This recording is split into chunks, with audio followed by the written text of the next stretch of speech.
Bismillah ar-Rahman ar-Rahim. Assalamu alaikum. It is exactly 8:24 a.m. South African time, of course. We do apologize for the delay. We have finally managed to connect with our first guest, and that, of course, is you, Gcobani Ndzongana, leader of the Land Party. And, of course, you're here to talk about something pretty controversial, and that is Cape Town is pushing ahead with the controversial Green Point land sale.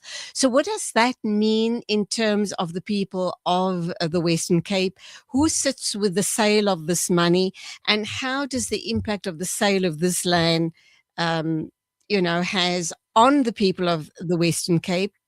And of course a local government and the municipality as well. So bring us up to speed on all of those issues, and of course that also begs the very critical question of the issue around housing for the poorest of the poor. A very good morning to you. Welcome. Morning.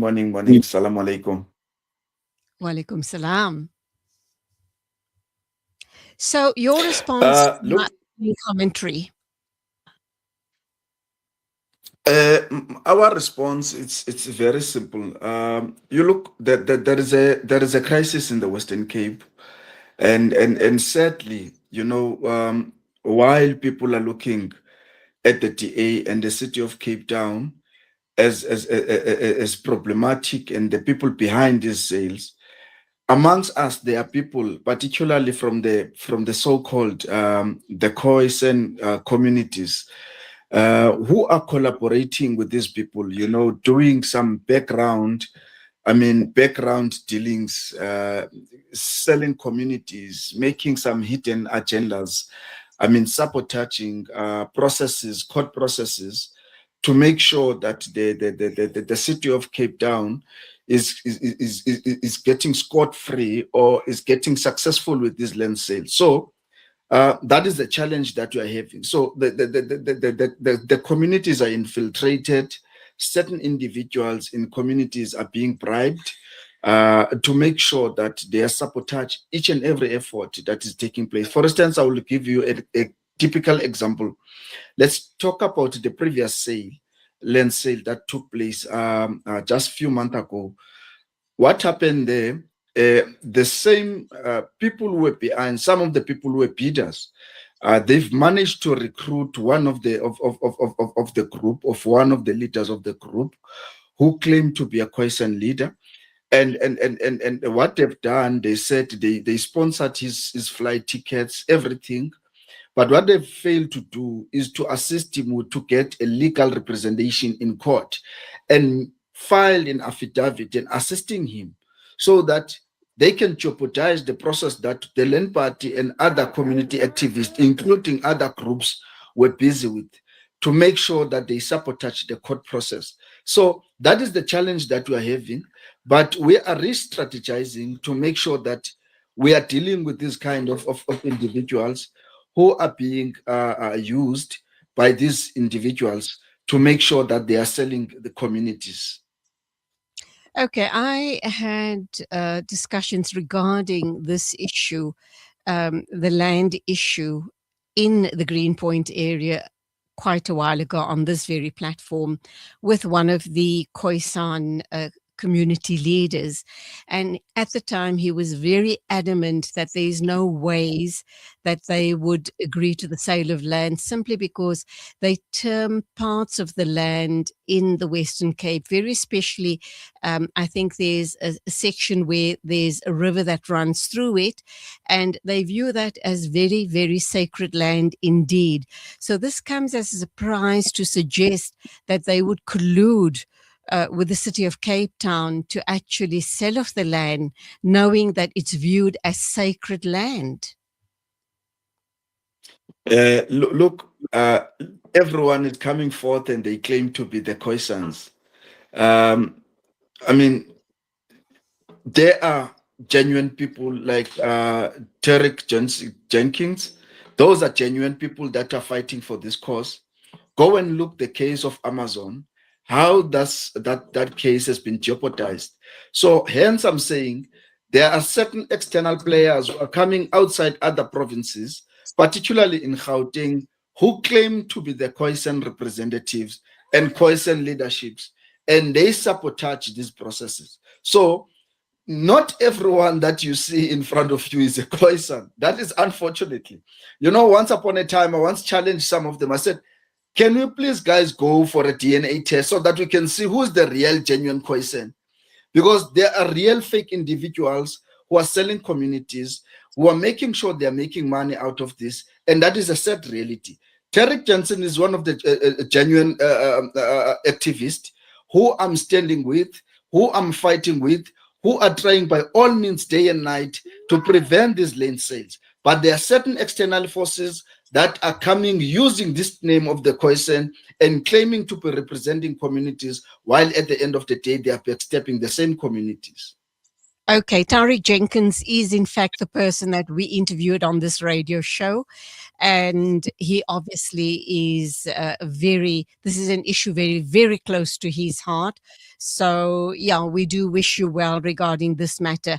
How do you move forward knowing that people are being bribed, people that have absolutely no claim to the land, they're being bribed to sell off the land? Legally, what is your standpoint, and what can be done to prevent this from happening? And then the other issue as well is obviously the land has been earmarked by the city of Cape Town for development, and I should imagine this would be, I guess, housing for the rich. And I guess also, as far as city of Cape Town is concerned, is they wanting to, from their point of view, preserve the look of the area.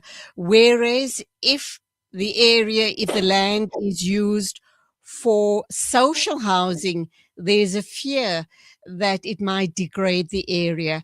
How do you respond to that type of thinking?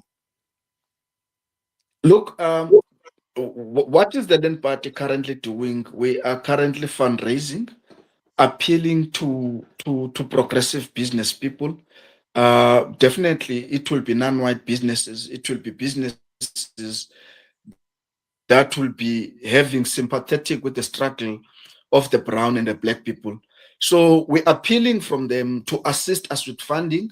Reason being, we're busy with establishing a legal team so that we can challenge these issues.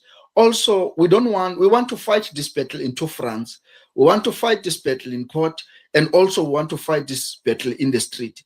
So mobilizing communities, that needs transport, that needs visibility, placards and everything, so that needs some sort of resources. That is why currently we are busy fundraising so that we can stop this, because at the end of the day, the truth of the matter is that this is a kind of gentrification of saying the rich cannot coexist with the poor. In fact, they are kicking out the black and colored communities, particularly the brown people, out of the city, so that the whole city, particularly if you check the Green Point, it must remain as a Zionist, enclave. Most of Israelis who are killing people in Gaza, are running to the Western Cape. Some of them are running to Johannesburg. So that is the challenge that we're facing. But the sad part is that this struggle, our struggle, is not funded. The people like myself and Torek, we are really struggling. Whereas we are dealing with a very powerful and sophisticated people who've got money, who've got resources, who are fully funded by businesses. So that is the challenge that we are facing. So this is a struggle of the poor and the rich. And we appeal those who really feel that they are associated with us, they are sympathetic to us, to come forward and assist us. We are busy as we talk with Torek and others. We are trying by all means to raise funds and seek assistance, pro bono. But unfortunately, it is very difficult for us. So those are the things that we are busy doing. But I can assure you, we are not sleeping. We are not lying down. We are trying by all means. We are fighting for this. We are strategizing. We don't want to play our cards open. We're playing our cards in our chest so that we can surprise the enemy.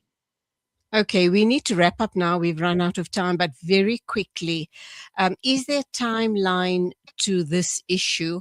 Because should you not get the necessary funding, that would obviously mean if the timeline runs out, that the land issue will be completely taken out of your hands and it will go to the very areas that you are fighting against, the very people that you're pushing back against this matter. And if it is successful in the Western Cape, in the Greenpoint area, then this is an issue that's going to be replicated throughout South Africa. Look, one thing that I can assure you is that the land party was once in this similar situation where the land was already sold to a private owner. But I can assure you, we forced the Western Cape government to buy back that land with a value of 36 million rand. They sold the land to this private developer with 5 million rand, 8 million rand, and check how corrupt they are. They bought it back for the community after we fought with 36 million rand. So they are doing some of this. They continue with these land sales so that they know at the end of the day, they get some kickbacks on the when parties like Land Party ending up mobilizing communities and fighting back. I can assure you, this thing for us, we are not going to let it down. It might have a time frame legally, but I can assure you, we will fight this battle. We were once here, and we are here back again, and I can assure you, we'll get that land back. Good on you. Regards to Tariq Jenkins and all the very hardworking people that are fighting the good fight. Till the next time, as always, assalamu alaikum to you. Wa alaikum salam. Thank you very much. Thank you very much. It's exactly 8:36 a.m. We're moving along, and please stay with us. We're going to be talking with AB Sachs next, also in the Western Cape, and we're going to talk about the issue around young children being lured into gangsterism in the Western Cape.